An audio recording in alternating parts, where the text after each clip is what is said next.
Je suis ravi de vous accueillir pour cette annonce des résultats de notre nuit internationale autour d'un business game. Et cette opération, vous le voyez sur cette première slide, a été possible grâce à nos partenariats avec le CESIM et ONEJ. Et donc, moi, je voudrais remercier d'abord à mon niveau tous les étudiants, évidemment, qui ont participé, qui ont participé à cette nuit. Nous avons commencé avec une douzaine d'IAE l'an dernier. Nous sommes à 28 IAE, donc on a encore évidemment une marge de progrès pour la troisième, mais ça commence. Maintenant, on va commencer à arriver dans nos effectifs maximum. Je salue tous les coachs. Ils se reconnaîtront. J'ai eu des messages ce week-end de personnes d'ailleurs qui ont été coachs et qui m'ont fait part de leur satisfaction et voilà, de tout l'intérêt qu'ils ont eu à jouer ce rôle donc dans la semaine, en fin de semaine dernière. Et voilà, pour ceux qui l'avaient déjà fait l'an dernier, effectivement, ils ont pu voir que notre organisation s'était encore améliorée, cette fois-ci. Donc, peut-être aussi remercier évidemment les équipes d'ONEJ. D'ailleurs, nous avons la chance d'avoir Christophe Fournier et Jacques Dang qui ont été évidemment importants dans ça. Donc, Christophe, un petit mot peut-être aussi de ton côté pour cette initiative qui était, je crois, un peu aussi originale par rapport aux initiatives qu'on a l'habitude de faire ensemble avec IAE France. Absolument. Merci Eric. Bonjour à tous. Bonne année à ceux que je n'ai pas encore salué, parce que j'allais dire vu, j'ai vu personne. Oui, écoute, avec ONEJ sur l'enseignement numérique en économie et gestion, quand Pascal nous a appelé il y a une semaine, juste, qu'il fallait être présent, on a décidé de répondre présent et c'est tout normal puisque c'est la gamification, c'est tout ce qui est la digitalisation. Je pense que le jeu, la gamification, c'est une des voies pédagogiques extrêmement intéressantes pour nos apprenants. Donc, je tiens à remercier Jacques Dang qui a été omniprésent et c'est lui qui a vraiment tenu la chose pendant cette soirée et cette nuit même. Voilà, et c'était tout normal que l'on poursuive notre collaboration avec IAE France, avec qui tout se passe bien. J'allais dire malheureusement, depuis quasiment un an, c'est le quasiment un an qui est malheureux et sinon c'est très heureux cette collaboration. Voilà. Merci Christophe. Deuxième remerciement, j'avais eu l'occasion déjà de les remercier lors du lancement et je vais donc lui donner la parole maintenant là, à Thomas Descombes. Merci donc à CESIM de nous avoir offert le support effectivement de ce business game. Thomas, quelques mots pour rappeler votre implication et la logique aussi de ce business game. Bonjour, merci Monsieur Lamarque. Bonjour à tous. Voilà, moi je suis un petit peu le visage de CESIM en France. Donc, vous avez travaillé pour l'instant sur notre logiciel jeudi soir. J'espère que tous vous vous êtes beaucoup amusés, mais que vous avez aussi beaucoup appris. On est dans la pédagogie par le jeu, certes, mais on est quand même dans des jeux sérieux. Voilà, moi je voulais féliciter alors du coup tout le monde, à la fois les étudiants comme également les coachs qui se sont tous impliqués pour faire en sorte que cette nuit de l'international soit un succès. Je pense que ça l'a été vu l'implication de tout le monde, vu le peu de désistements qu'on a eu par rapport au nombre d'inscrits initiaux. Donc voilà, j'espère que vous avez beaucoup appris en vous amusant et puis j'espère que voilà, la compétition a été très enrichissante pour vous. Nous, de notre côté, du côté de CESIM, ça a été un plaisir de vous accompagner dans cette expérience, voilà, de faire participer plus d'IAE à cette nuit de l'international. C'est aussi possible grâce aux outils numériques, aux outils en ligne, etc. Donc voilà, la pédagogie à distance, ça marche. Donc je crois qu'on est tous en train de s'en rendre compte. Et puis voilà, on espère de tout cœur pouvoir également participer à ce type d'événement à l'avenir. Alors peut-être pas exactement avec le même serious game, histoire qu'il y ait des évolutions d'une année sur l'autre. Ce sera peut-être une autre thématique qu'on pourrait vous proposer l'année prochaine. Mais voilà. Et puis félicitations d'avance aux vainqueurs qui vont bientôt être nominés. année et qui vont probablement avoir l'occasion justement de représenter les IAE auprès de notre compétition nationale, le CECIM Elite Tournament. Voilà. Très bien, merci Thomas. Voilà pour nos partenaires, je dirais, institutionnels. Et puis, à cette occasion, nous avons sollicité, comme on le fait souvent, des collègues pour nous aider un petit peu plus. Je n'ai pas vu connecté, mais Jean-Loup Richet, donc à l'IE de Paris, qui est le chargé de mission d'ailleurs transformation digitale à l'IE de Paris. Et puis, évidemment, Pascal Brassier, qui tout à l'heure nous rappellera un petit peu les conditions dans lesquelles entre guillemets, les élus, ou en tout cas les vainqueurs identifiés, l'ont été et comment ça s'est déroulé un petit peu dans les faits. Donc, si je reviens, Marie, puisque c'est Marie qui fait tourner le PowerPoint, donc si je reviens sur le nombre de participants, donc le nombre de participants, il y avait jusqu'à 123 équipes au départ, de 3 à 5 étudiants. Finalement, nous avons eu un bon taux de participation, donc avec les 450 étudiants qui ont été actifs au cours de cette session. J'ai rappelé les 26 coches, il y a eu 13 univers dans le jeu, et les démarrages ont été échelonnés un petit peu dans la soirée avec une durée de 5 heures. Donc, les personnes ont pu travailler à distance, effectivement, dans un univers maintenant qui nous est imposé depuis un an, mais dont on gardera à l'évidence des enseignements pour la suite, parce que, évidemment, on souhaite tous un retour rapide à la normale, mais on souhaite aussi conserver ce qui a été des bonnes pratiques, des bonnes solutions pour avancer et continuer à améliorer l'apprentissage de tout le monde. Donc, je vais laisser la parole à Pascal Brassier, que je remercie encore, qui nous rappelle un petit peu les classements par les univers, les classements par univers et comment s'est déroulée, je dirais, la gestion opérationnelle et la désignation des vainqueurs. Merci Eric. Alors pour les vainqueurs, je laisserai Marie faire là pour le choix du classement final parce qu'elle a ça sous la main. Non, c'est l'occasion pour moi effectivement d'abord de remercier tout le monde aussi parce qu'on a fait une animation qui a été extrêmement prenante et impliquante. Moi, c'est pas par hasard que je m'y suis collé. J'ai retrouvé une relique. Je voulais absolument vous montrer ça. D'une autre époque. Voilà, vous voyez ça, c'est un CD-ROM, c'est le premier business game numérique que j'ai animé avec des équipes commerciales en octobre 2001. Je ne peux plus le faire tourner, il marche sous Windows 98, il me faudrait un émulateur, bref. Donc, c'est pas un hasard et c'est pas un hasard non plus si avec Véronique et Patrick, on a saisi cette occasion de faire une étude donc, sur la gamification de l'enseignement en gestion. Je crois qu'on n'est que des convaincus ici et je vois qu'il y a beaucoup de collègues qui sont connectés, pas que des étudiants. On est convaincus que nous sommes le premier réseau en France d'établissements de gestion et on peut vraiment, c'est une occasion de marquer le coup en montrant que l'enseignement de la gestion, c'est de la science et du fun. On peut vraiment allier les deux. Et on se rend compte que dans toute cette tendance très lourde de la gamification, pour ceux qui ne le savent pas, il y a beaucoup de recherches faites là-dessus. On a un courant très fort. Il n'y en a pas beaucoup en gestion, mais on fait de la gamification avec des sujets extrêmement sérieux, tels que la maltraitance, la psychiatrie infantile, des choses comme ça.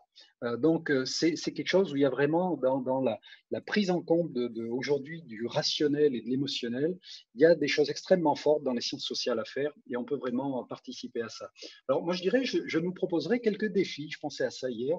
Je nous proposerai quelques défis collectifs. D'abord, sur une idée de Laurence, d'imaginer un atelier des IAE. Comment gamifier son enseignement? Et moi, je suis prêt à proposer des choses là-dessus. Et on peut peut-être imaginer même un kit pour les collègues, pour les accompagner. On peut tout gamifier. On peut faire des tas de choses. Et c'est vraiment quelque chose qui permet d'accrocher vraiment nos participants, que sont nos étudiants, mais aussi nous-mêmes en tant que collègues. C'est un vrai renouvellement. Pourquoi pas imaginer une deuxième idée, un prix du jeu des IAE dans différentes catégories. Enfin bref, dans le réseau, à voir ce qu'on peut imaginer. Et puis, comme tu le disais, Eric, l'année prochaine, l'année dernière, on avait 201 quelques participants. Cette année, on en est près de 600. Donnons-nous ce défi suivant, c'est que pour l'année prochaine, 1000 participants. On peut le faire. On peut avoir 1000 participants au jeu. C'est un outil de promotion entre nous. On peut vraiment travailler ça avec nos amis de Neige et en connaissant la date avant et en ayant toute cette infrastructure. On peut faire un truc vraiment très fun et on aura 1000 participants l'an prochain. Voilà tout. Voilà. Donc, allons-y. En tout cas, nous, on sera toujours là et on est en attente de la fois suivante. Et puis tout à l'heure, effectivement, moi, je pourrais annoncer les 3 équipes qui ont été tirées au sort parmi ceux qui ont participé à l'étude, qui est très positive. Les feedbacks, il y avait une question ouverte, qu'est-ce qu'ils ont ressenti dans cette participation? Les feedbacks sont très, très positifs. Vraiment, moi, je suis enchanté des résultats. On a plus de 400 réponses à cette étude. Donc, merci aux participants, merci aux étudiants. Vous avez fait un super job. Merci, merci Pascal. Donc, effectivement, comme on le fait depuis maintenant 2 ans et demi, hein, puisque ça fait déjà 2 ans et demi, et moi, je voudrais remercier aussi, enfin, Laurence et Marie, et donc la team IAE France, de chaque fois nous pousser dans des nouvelles idées, des nouvelles solutions, et ce qui nous permet à chaque fois de passer je dirais un cran, et là, c'est un cran, effectivement, dans des activités inter-IAE. C'est des échanges et de l'émulation entre les IAE. Nous avons une logique qui est différente de celle d'autres établissements où, au sein du réseau IAE, je préfère parler d'émulation entre les gens que de concurrence. C'est bien l'émulation parce que ça nous tire vers le haut, parce qu'en face, il y a des concurrents qui, eux, sont effectivement dans une compétition parfois un peu extrême. Donc, nous, on est dans des logiques, effectivement, d'émulation et de coopération et d'augmenter, effectivement, les participants et je dirais les connaissances et les interactions au sein du réseau IAE. Voilà, donc je pense que c'est maintenant temps d'aller vers les résultats. Je crois, Marie, dans le prochain slide, pour résumer les univers. Voilà, donc ça, c'est la session donc, de 17h. Hein, Pascal, tu me corriges si je dis des bêtises. Hein. Donc, dans cette session, il y avait 4 univers que vous avez ici. Et donc, vous avez à chaque fois ici, hein, déjà, les premiers vainqueurs de l'univers, enfin, en tout cas, les personnes qui se sont signalées dans cet univers-là. Et donc, évidemment, il a été désigné un vainqueur sur cette session, hein, sur cet univers, et vous le découvrez avec moi. C'est Montpellier, donc c'est l'IAE de Montpellier qui sera donc dans les derniers tirés au sort, hein, dans les derniers, mais déjà voilà, sur ce premier univers, bravo à l'équipe de New Team de l'IAE de Montpellier d'avoir ce résultat-là sur cette première session. Ensuite, passons au deuxième univers. Le deuxième univers, là aussi, vous avez à partir de 18h, hein, toute une série d'univers, 5 univers dans ce cas-là. Vous voyez au total une dizaine d'IAE qui se sont positionnés sur ces univers et qui ont je dirais, travaillé et joué, même si c'est un jeu sérieux, avec ça. Et donc, le vainqueur, dans ce cas-là, c'est une association qui me va très bien entre l'IAE de Paris et Gustave Eiffel. Donc voilà, donc c'est un deuxième univers. Peut-être, Pascal, enfin, pas un univers, mais en tout cas, deuxième session, tu nous feras peut-être un point avant le tirage au sort sur la logique de ces univers et les conditions de ces univers, puisque les démarrages étaient en décalé. Et enfin, un troisième univers qui a débuté, lui, c'est la session plutôt de 19h, avec à nouveau 4 univers, avec les IAE qui se sont positionnés sur ces 4 univers. Et donc, si on a le vainqueur de cette session 3, il s'agit de TGA, et c'est donc l'IAE de Dijon. Donc voilà les 3, dans ça, les 3, il en reste peut-être... c'est bon. Session, voilà. Donc voilà peut-être Pascal, pour ceux qui n'étaient pas dans toutes les sessions et autres, comment se sont fait ces sessions parallèles, etc. Oui. Et un petit peu les critères qui ont été utilisés au final pour effectuer pour donner ces résultats. Oui, c'est très simple. Chaque univers, effectivement, était réparti, comme tu l'as dit, 143 équipes. Donc, on ne pouvait pas, et puis Thomas peut nous corriger, c'est le spécialiste technique, on ne pouvait pas les faire tous démarrer à 17 heures. Donc, il y a eu 3 lancements, un à 17 heures, un à 18 heures, un à 19 heures, qui permettaient de terminer 5 heures plus tard, donc à 22, 23 et 24 heures. Les univers étant cloisonnés, c'est comme des galaxies, hein, elles ne communiquent pas entre elles. La plus proche est à 1 million d'années-lumière. Donc là, c'est pareil, les univers ne communiquaient pas entre eux. Et dans chaque lancement, vous avez eu effectivement 4 univers, 5 univers ou 4, tout simplement pour répartir dans un nombre suffisant d'équipes, mais pas trop. Donc, c'est 10 à 11 équipes chaque fois, qui sont en compétition uniquement entre elles. Et donc, les résultats que tu as montrés là, dans chaque univers, il y a une équipe gagnante. Hein, donc, toutes celles qui ont été affichées étaient gagnantes dans leur univers. Gagnantes sur un score, c'est celui du cours de l'action.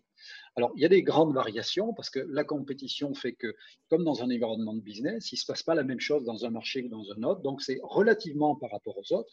On peut être meilleur, mais un meilleur dans un univers pourrait être très en dessous d'un autre dans un autre univers. On a eu des scores qui ont monté les actions d'une 60aine d'euros l'action jusqu'à plus de 190 euros l'action. Bon, il y a des grandes variations. Donc, on ne peut pas comparer les univers entre eux. Mais ceci dit, à chaque lancement, il y en a un qui a été effectivement retenu comme étant le meilleur des meilleurs dans son lancement. Et là, je pense Marie nous en dira plus parce qu'il y aura quelque chose à suivre après. Et pour finir, oui, il y a un tirage au sort puisque on avait indiqué, quand j'ai fait petit message de relance vendredi pour l'étude, et ça a servi, on a eu plus d'une centaine de nouveaux participants à l'étude. S'il y en a encore quelques-uns, allez-y. L'étude était faite en 2 phases, avant et puis après le jeu. Donc, on a eu plus de 450 répondants avant et on approche les 400 sur l'après. Donc, on est très raccord là-dessus. Et on a proposé un tirage au sort parmi les participants pour qu'effectivement, il y ait à nouveau 3 équipes sur chaque lancement qui gagnent un prix parmi ceux qui ont participé. Alors, j'ai fait le tirage au sort tout à l'heure hein, en ne connaissant pas qui est quoi. Donc, j'ai là 3 noms que je peux vous soumettre maintenant. Donc, l'équipe qui a été tirée au sort dans le lancement de 17 heures, c'est l'équipe Start One. Start One, lancement de 17 heures. Je peux vous donner les noms des participants. Donc, c'est Margot Guillot, Elric Huolm, Mathis Apostin et Adrien Kelleglagnan. Voilà, donc l'équipe Start One, vous avez été tiré au sort pour gagner un prix complémentaire. Dans l'univers, dans le lancement de 18 heures, pardon, donc l'équipe qui a été tirée au sort, c'est l'équipe Arachi. Arachi avec Gaspard de Ronchabot, Amaury de Ponsin, Juliette Guyot, Clémence Béaguel, Grégory Butin, ou Butinx. Donc, équipe numéro 2 tirée au sort pour ce prix supplémentaire. Et dans le lancement de 19 heures, l'équipe qui a été tirée est l'équipe Green Petrodols avec Lucas Baudreuil, Adrien Bonamy, Guillaume Gélier et Valentine Fillou. Voilà, 3 nouvelles équipes donc, qui auront un prix que je suppose Marie va nous préciser maintenant. Bravo à tous. Merci Pascal. Donc voilà, donc effectivement, toujours cette idée aussi de faire contribuer nos étudiants à nos activités, hein, puisque Pascal est très engagé sur ces activités donc de gamification et de la place de ces jeux dans nos activités et puis globalement dans la vie d'un étudiant ou d'une étudiante d'un IAE entre le moment où il arrive avec ses cours, ses examens classiques et puis toutes les activités que l'on peut proposer autour, que beaucoup évidemment d'IAE proposent, mais c'est bien aussi sans doute de se placer aussi dans des univers différents, dans des contextes différents et regarder un petit peu comment travaillent les uns et les autres. Voilà, tous ces résultats vous seront d'abord, cette session a été enregistrée, je le souligne, donc je pense qu'il sera disponible pour être en replay sur notre site. Et évidemment, les heureux élus, ou en tout cas les vainqueurs et tirés au sort, seront évidemment informés par Marie. Marie, je ne sais pas si vous voulez préciser peut-être, ou Laurence, ce que recevront les vainqueurs, les équipes vainqueurs et les membres. Ah, Laurence, tu veux parler? Vas-y. Donc, effectivement, les gagnants de chaque univers se verront remettre un ensemble de lots offerts par tous les IAE participants qui ont contribué à la cagnotte de récompense. Les vainqueurs de chaque session auront la chance de recevoir du coup 100 € en chèque CADOC par membre de l'équipe, donc offert par IAE France, ainsi que la participation au tournoi CESIM national qui réunira des équipes issues d'écoles françaises, que ce soit des écoles d'ingénieurs, écoles de commerce, etc., et qui se tiendra fin mars. Et donc, les 3 gagnants que Pascal vient de tirer au sort à l'instant recevront également un ensemble de lots offerts par IAE France. Voilà, merci, merci à Marie. Merci à tous. Hein. Je crois que voilà, nous arrivons au terme de cette session qui se voulait rapide, efficace, mais qui ne voulait oublier personne. J'entends bien le défi de Pascal et la volonté de nos partenaires d'aller un cran plus loin encore en 2022, hein, donc pour notre mois de l'international qui maintenant, je dirais, s'institutionnalise, me semble-t-il. Hein. J'avais aimé à rappeler que c'était à l'origine notre l'IA de Lyon qui avait été très actif dans le lancement de ce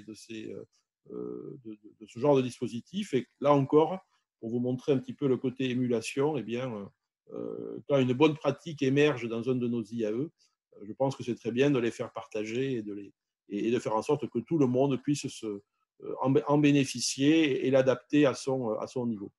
Voilà, je crois que Laurence, Marie, j'ai rien oublié, je suis sous le contrôle de l'équipe, j'ai oublié personne, je crois que je fais un peu le tour. Laurence, tu veux dire 2 mots pour conclure? C'est parfait. Merci beaucoup, Eric. Eh bien, à mon tour de remercier toutes les équipes qui ont participé, tous les coachs qui ont été également très, très actifs et auprès de qui on a aussi beaucoup appris.